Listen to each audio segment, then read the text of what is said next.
What's going on? Welcome in to Cowbell Corner. This is the Joe Gaither Show on Cowbell Corner.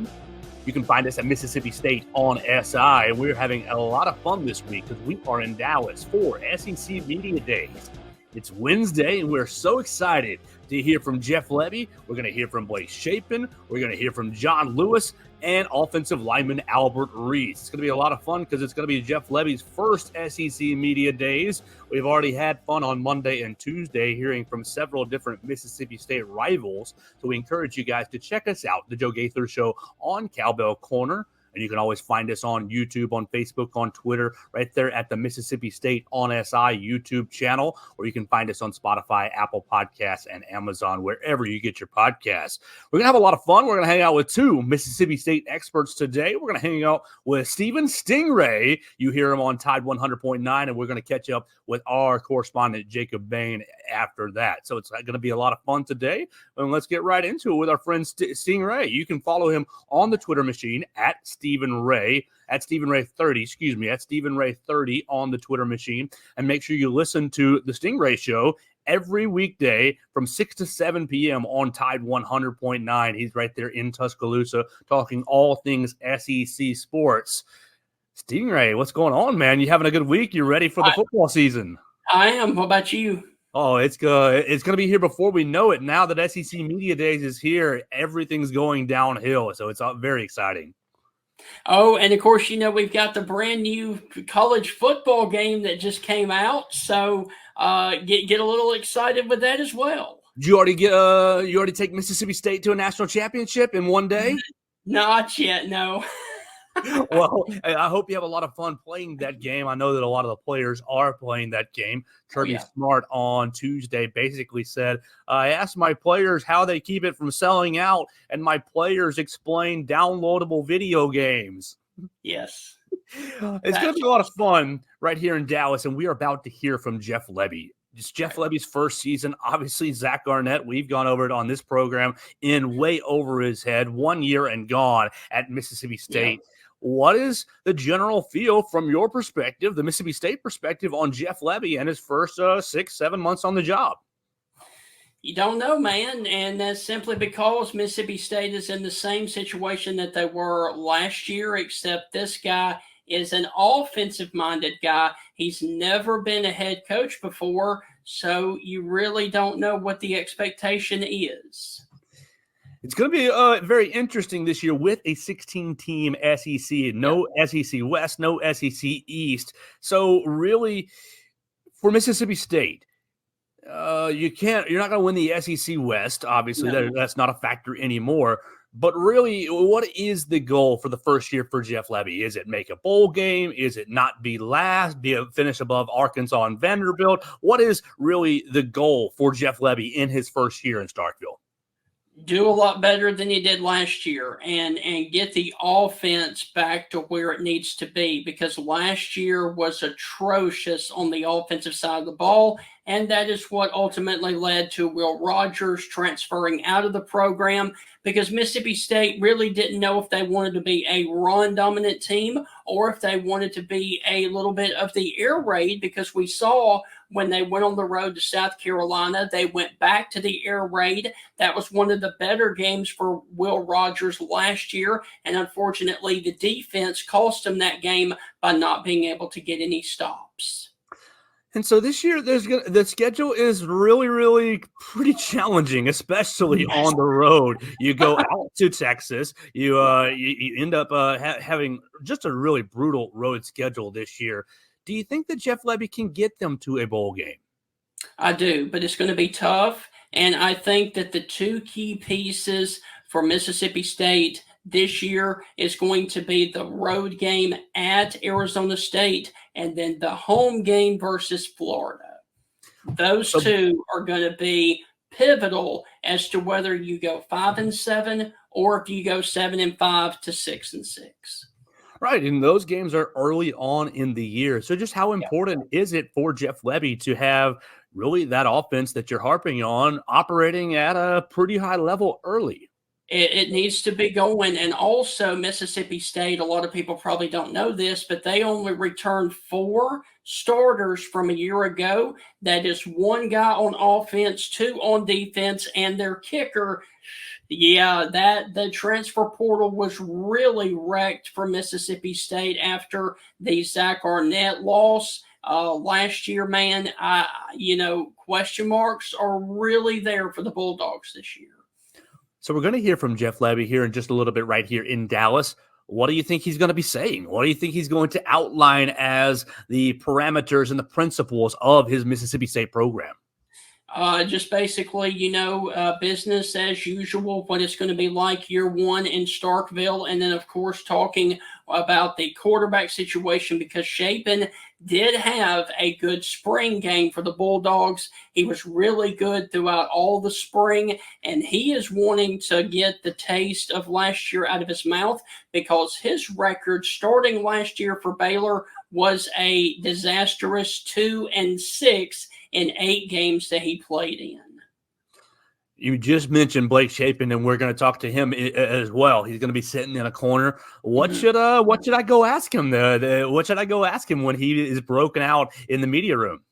If you were me, I would pretty much ask him what the transition has been like of going from Baylor to Mississippi State and basically switching conferences of going from the Big 12 to the SEC and how much pressure is on him to be a good or decent SEC quarterback. And so we'll just make you answer that, Stingray. We're talking to Stingray. You can find him on the Twitter machine at StephenRay30 and listen to him each weeknight on Tide 100.9 from 6 to 7, the Stingray Show. We'll make you answer it. How will he do from his first year, in his first year going from the Big 12 to the SEC? The SEC, there's a lot of really strong quarterbacks in the league this year. Where will he stack up, and how do you think he will perform in the SEC? I think he will do better than that 2-6 record, obviously, because, Arkansas, they do play Arkansas. And Arkansas at that time, you really don't know what status Sam Pittman is going to be in. So there's a lot of room for improvement, and especially the first 4 games are against, lesser opponents, including the Florida game. He could get off to a really good start, and I think, right out the gate, he needs to be confident and be able to know that offense back, forwards and backwards. So Jeff Lebby, he's come from Oklahoma by way of really Tennessee and UCF. Will we see that fast-paced, wide-split offense right there in Starkville that Josh Heupel really got going during his stints? Will Jeff Lebby be taking a lot of that, or is there going to be other influences on the Mississippi State offense?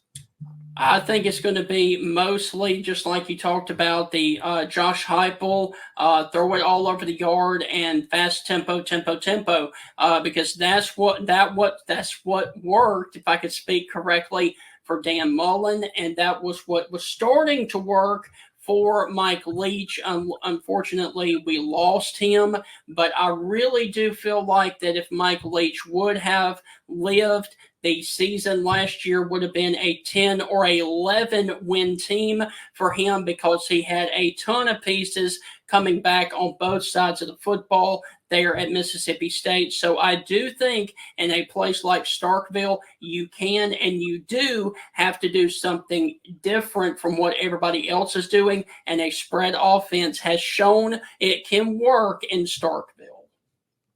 All right, so let's keep going. We're at SEC Media Days right here in Dallas. We've talked a little bit about Jeff Lebby. We've talked a little bit about Blake Chapin, but I'm going to combine the other 2 guys, Albert Reese along the offensive line and John Lewis, the off-ball linebacker. They're both representing the Bulldogs right here in Dallas, but combined, they have 3 starts combined in Starkville. So what is really, you've already hit on the transfer portal really ravaging Mississippi State last year. Why were Albert Reese and John Lewis selected to represent the Bulldogs here in Dallas? Your guess is as good as mine on that one. I guess because of their senior and leadership there on the football team. But like I said, man, there are a lot of question marks surrounding this Bulldog team, just exactly like we were sitting here a year ago with Zach Arnett taking his first stab as a first-year head coach. There were a lot of questions going into that season. We all saw how that turned out. And there's a lot of questions going into this season to see how the Bulldogs come off of that season and go in a new direction with their brand new head coach, Jeff Lebby. All right, and so you went out and got a defensive coordinator from the University of Alabama. Mm-hmm. Are we going to see the Nick Saban pattern matching scheme? There's been a lot of debate on what kind of defense Mississippi State's going to be running this year. Like I said, man, like everybody says, it's up in the air. Just simply because of the roster issues of not having anybody but 2 starters on that side of the ball. And so time will tell. All right, so all this stuff's up in the air, Stingray. We need to pin you down on a little bit. How will it be this year in Starkville? You say, oh, well, we'll see. We don't know. And right. That's fair. We don't know. Yes. But you look at the schedule, it's really, really challenging. You're at Texas, you're at Georgia, you're going to Ole Miss at the very end of the year, you're at Tennessee as well. How's it going to fall? Will we be, fast forward 7 months from now, talking about Jeff Lebby and his first year being a failure? Or will we see Mississippi State say, okay, we're erasing the Zach Arnett year. That was a blip on the radar. That was obviously a step backwards. What's it going to be in Starkville? All right. So this is my take on the schedule. Eastern Kentucky, that's a win. I'm going to give Mississippi State the win at Arizona State. I think that they match up well and that it's a night game. I'm going with a win versus Toledo. And Florida, in history, has not played well in Starkville, even though Florida did win the last time they went to Starkville. It was Dan Mullen versus Joe Moorhead. That was a very sloppy game for Florida. I've got Mississippi State starting the season 4-0. They're beating Florida. However, they lose to Texas and lose to Georgia on the road. They come back home and they get Texas A&M because, believe it or not, since A&M has been in the SEC, Texas A&M has only won twice in Starkville. So history there, I'm going with Mississippi State winning against A&M at home. Then, of course, you got the Arkansas situation. You don't know where Sam Pittman is going to be, if he is going to be fired by that point. I'm going Mississippi State beats Arkansas. They beat Massachusetts for homecoming. They lose to Tennessee. They lose to Missouri. And with it being in Oxford, they lose to Ole Miss. I'm going Mississippi State 7-5 this season, potentially 6-6, depending on that Florida game. Okay, well, that's a pretty nice. I mean, based on what happened last year, 7-5 would be a really nice start for Jeff Lebby. Would that be enough, even with an Egg Bowl loss, to make the Mississippi State faithful really buy into year number 2 for Jeff Lebby? Yes, I would say so. Yes. Well, we're going to hear from Jeff Lebby. We're going to hear from Blake Shapen. We're going to hear from Albert Reese and John Lewis right here at SEC Media Days. You're going to be able to follow it right here at Cowbell Corner, Mississippi State on SI, and you're going to be able to follow it on the Stingray Show. Tell Stingray, make sure you tell everybody how they can listen to the Stingray Show on Tide 100.9. You can find us online on the app as well. Tide 100.9 has an app that you can download. And they also have an on-demand on the website there, tide100.9.com. And check us out there. We are on from 6 to 7 p.m. And we are going to start our previews of all of the 16 SEC teams starting at the end of this month on July the 30th. Stingray, thanks so much for your time today, man. We appreciate you. Hey, Joe, real quick. Please. How are you going for the Bulldogs this season? What's your final record? Well, let's see. A couple of weeks ago, we did this with my friend Jacob Bain, and we'll hear from him in just a little bit. I do think that Mississippi State's going to go 1, 2, 3 right in a row. I think they're going to beat Florida as well. I think that I had 6-6, if I remember right. That Texas A&M game is going to be really interesting. It's Saturday, October 19th. And then I think Mississippi State's beating Arkansas for sure and beating UMass for sure. But the end of the year is really tough. I think that's 3 losses in a row probably. So let me do a little quick math. 1, 2, 3, 4, 5, 6, 7, 1, 2, 3. Yeah, I think I have 7 right there. 4 and 3 is 7. So that's 7 and 5.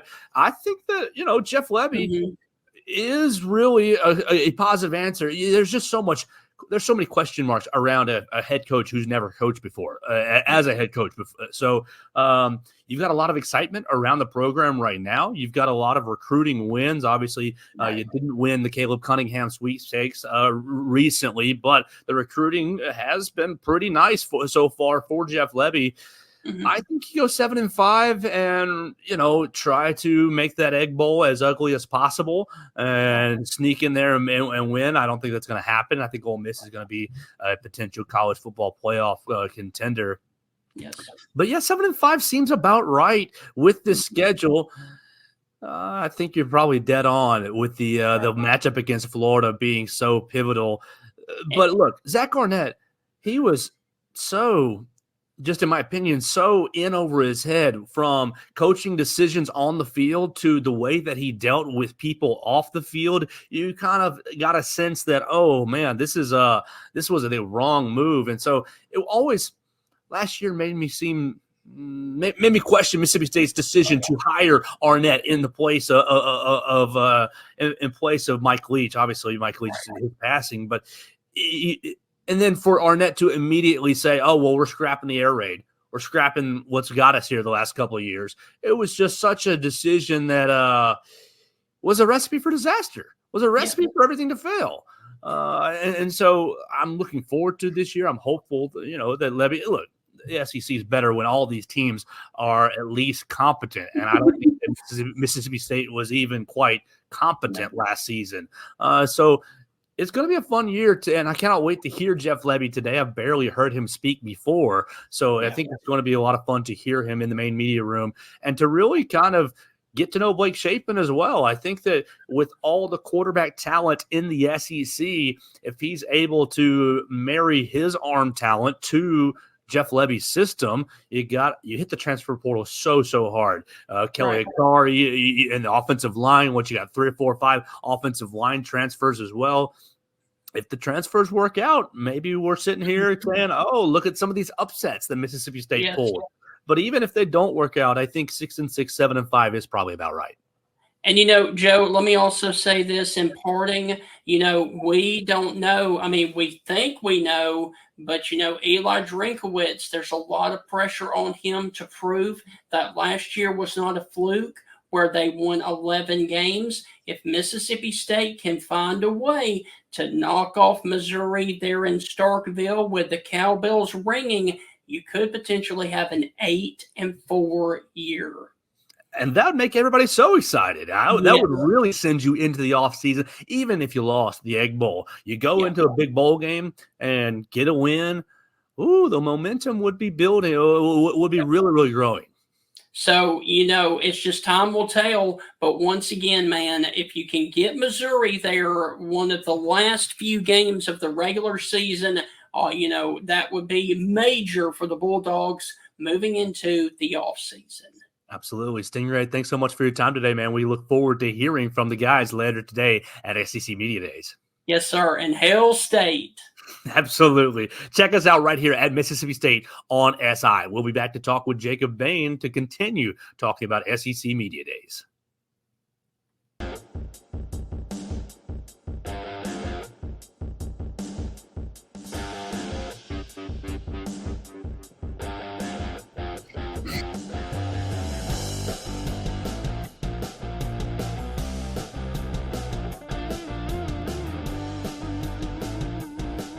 Welcome back in. This is the Joe Gaither Show on Cowbell Corner on Missouri time. Not Missouri.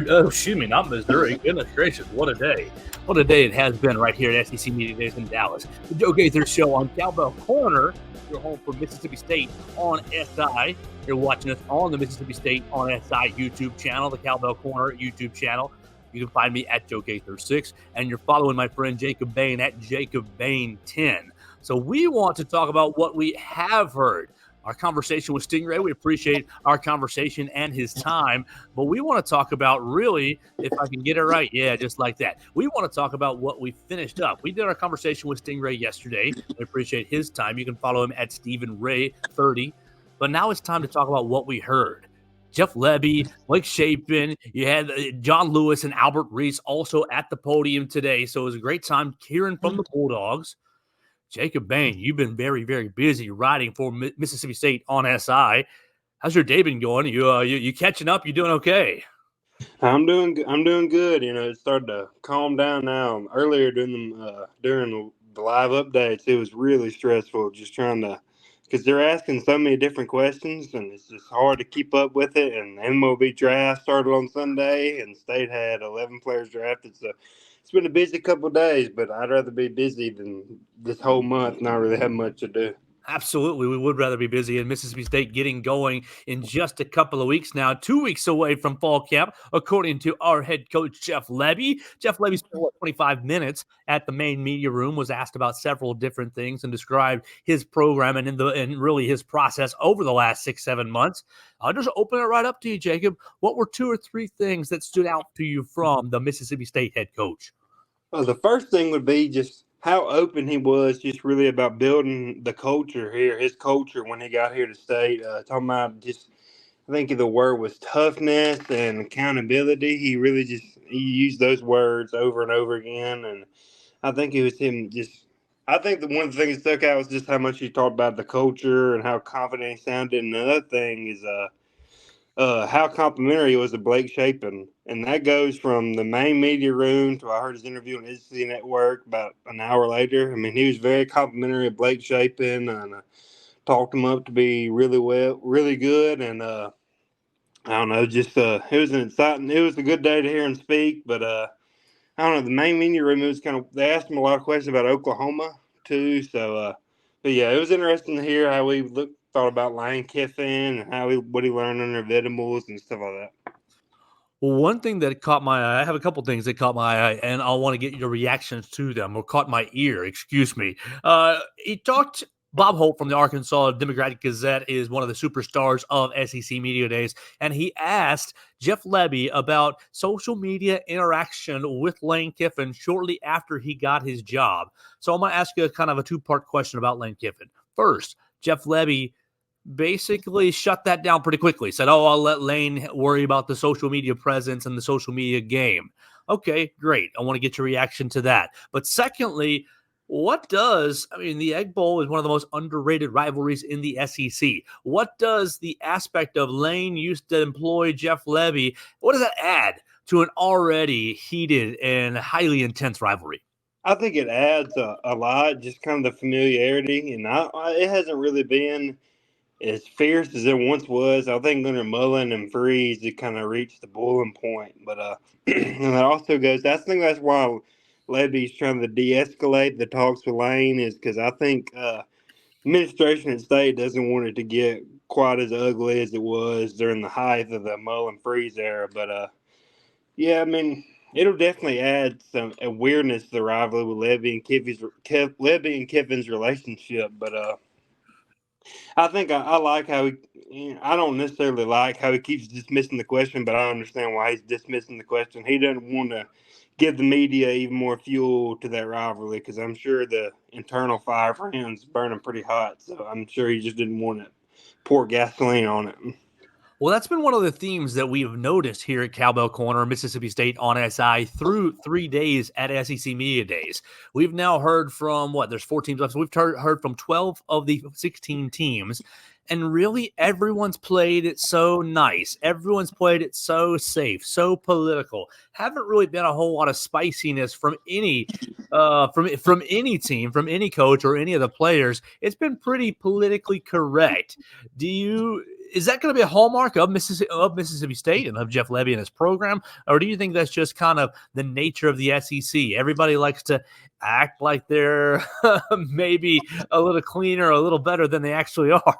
I think it's just really the nature of it. And This might be a feeling, but I feel like if State has a successful year and maybe when the tides start turning more in State's favor than Ole Miss, I believe Lebby might be more open to talk down on them or anything like that, or talk me out of my lane. But I think right now everybody in the SEC is just trying to not really add any fuel to the fire of anything. Now John Lewis kind of ruined that later in the day with his comments about Ole Miss, but did you see that? Oh, no, actually, we were going to get to John Lewis, but this is a perfect transition. I spent most of my time really in the hallways getting interviews. We had our man Will Miller covering a lot of the work in the main media room. So I have watched now the main media room for Jeff Lebby and with Blake Shapen. Tell us about John Lewis, and I think you're going to work on a John Lewis piece here pretty soon. Oh, yeah, I'm going to do a feature on him. But, yeah, I mean, I think the comment he made was that's kind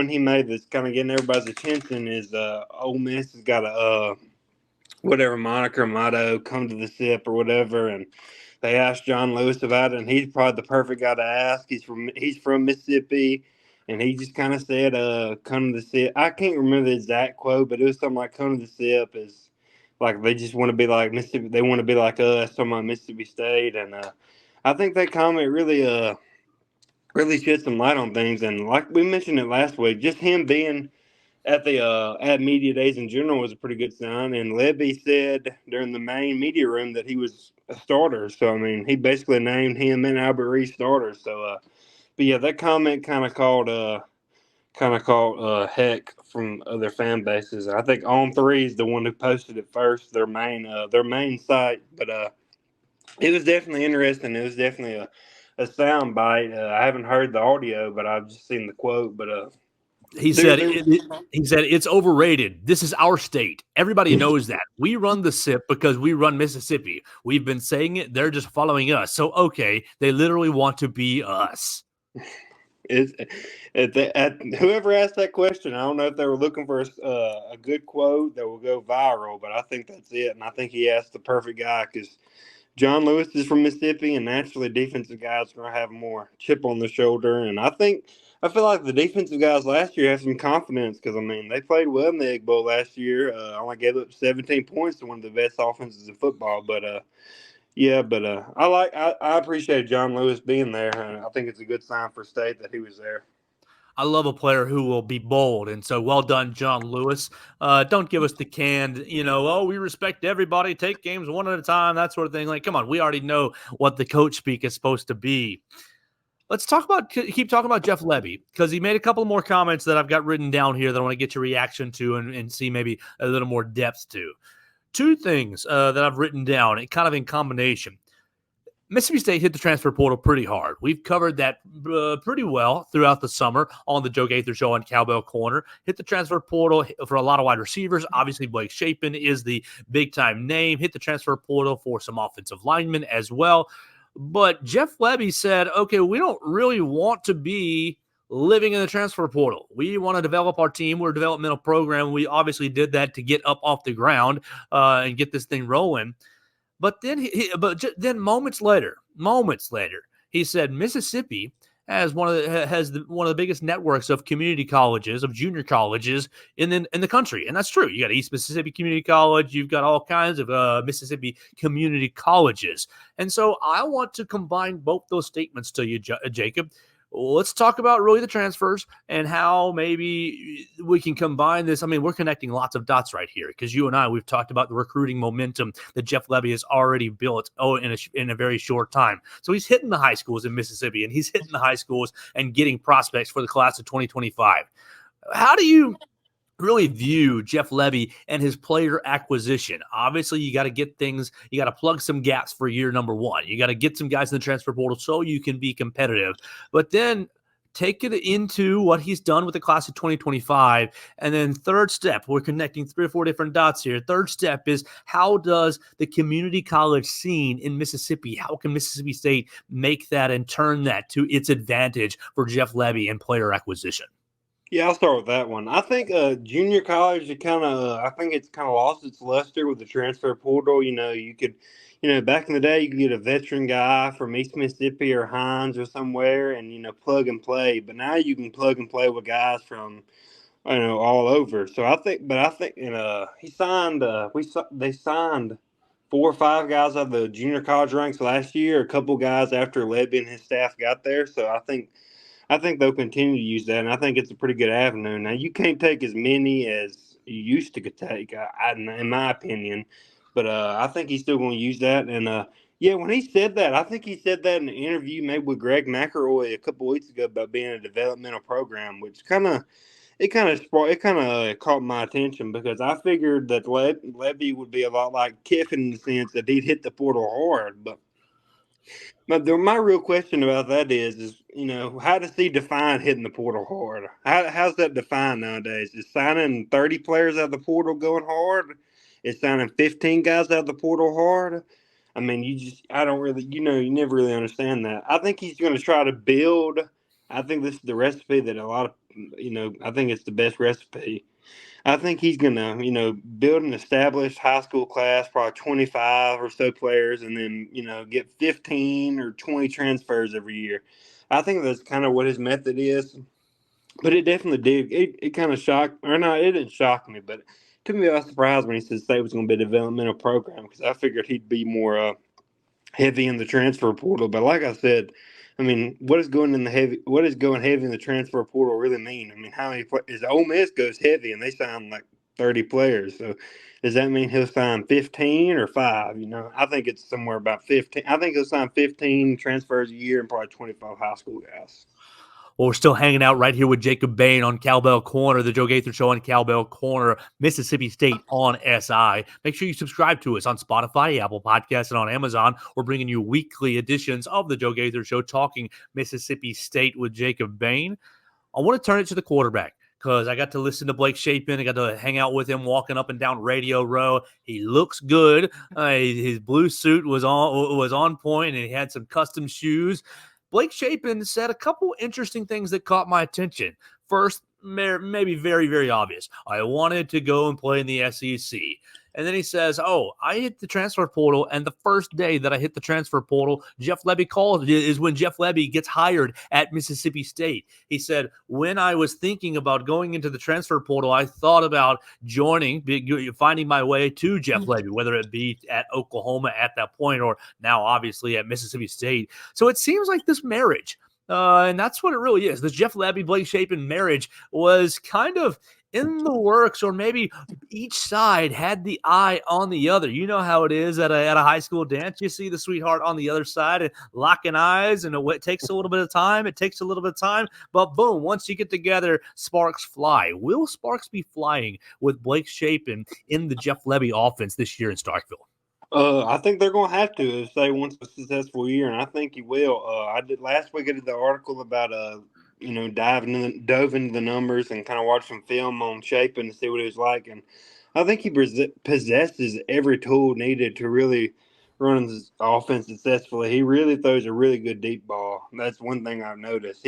That's probably his best throw, and it's crazy to say, but I think his deep ball is better than his intermediate routes or medium pass routes. But and he's also athletic enough to move around a little bit.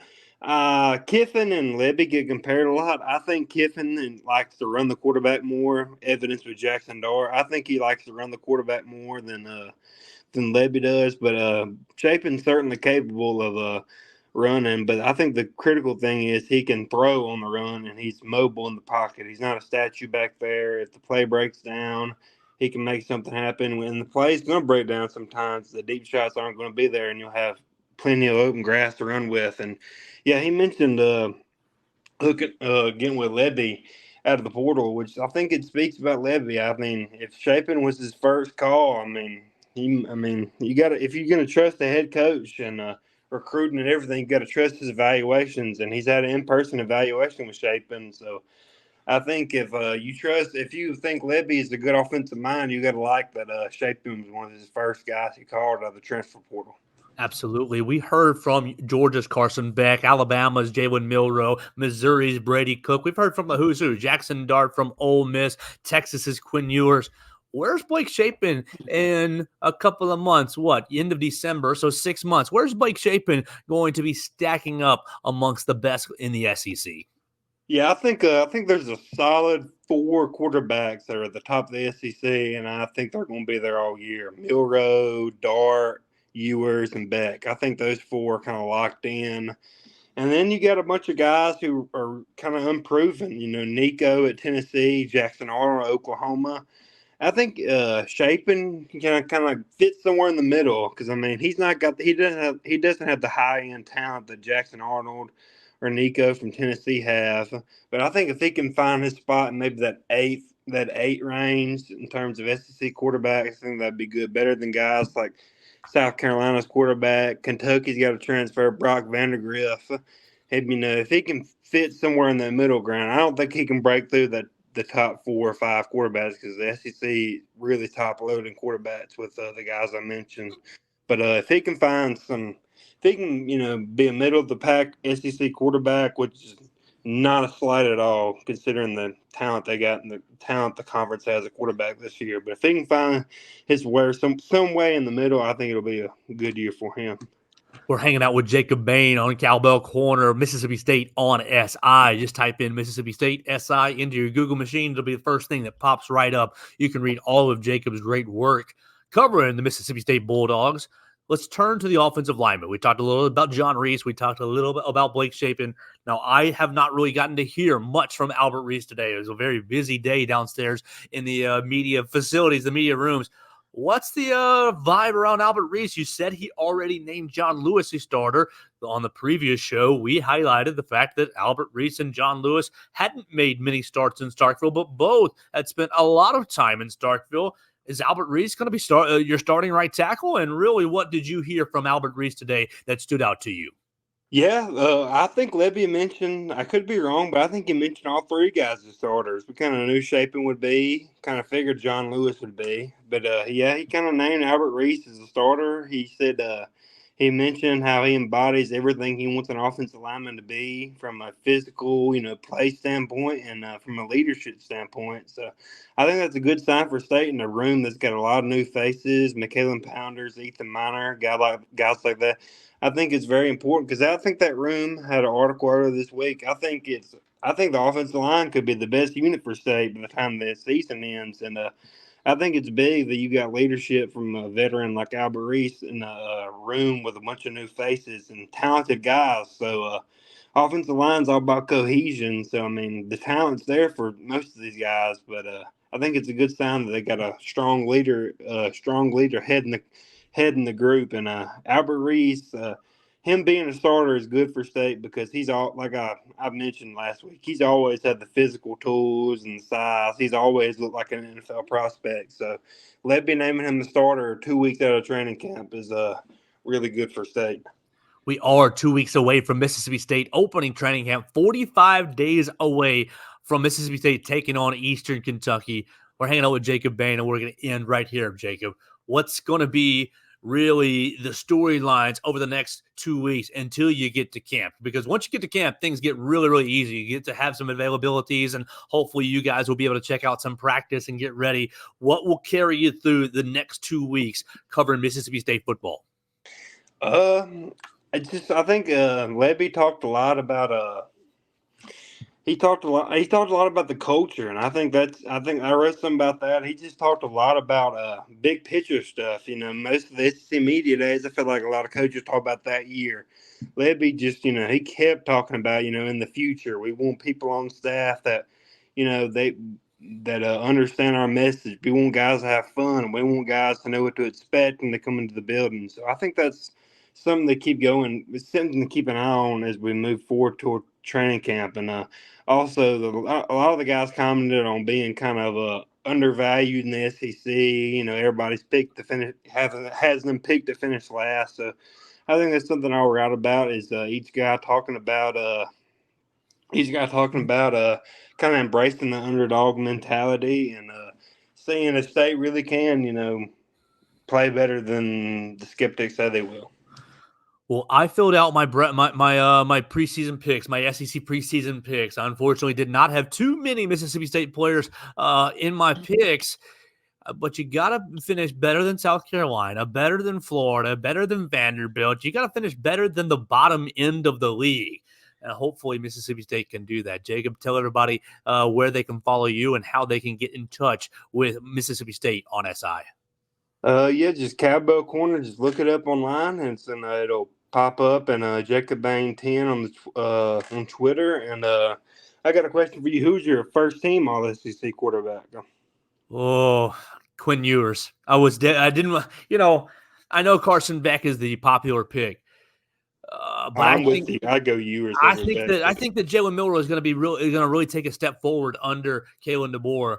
I think Quinn Ewers is the best quarterback in the league, and I think that Steve Sarkisian is probably your top 3 offensive minds in the league.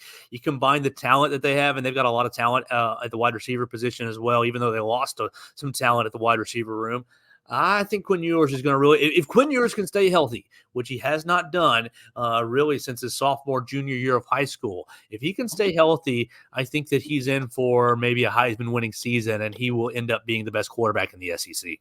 That's what I think. I think Nico from Tennessee is somebody I'm really looking forward to seeing. I think the Heupel offense with Hendon Hooker a couple years ago really just opened my eyes to what they could do with a talented quarterback and talented receivers. Absolutely. I can't wait to see it. Alabama's going up to Tennessee, and Mississippi State is going to Tennessee as well. So you're going to be covering Mississippi State at Tennessee on November the 9th. You'll get a nice little picture of Nico Iamaleava and Josh Heupel in that offense. That'll be great, too, to have Jeff Lebby take on Josh Heupel. He's got 2 kind of not predecessors, what's the right word? 2 kind of mentors that he's going to be going head-to-head with late in the year, Josh Heupel and Lane Kiffin. Okay, let me put you on the spot before we get out of here with those 2.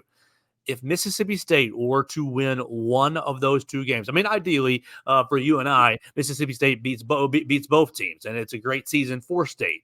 But if you had to pick, life's on the line, Mississippi State is beating either Tennessee in Neyland Stadium or beating Ole Miss in the Grove.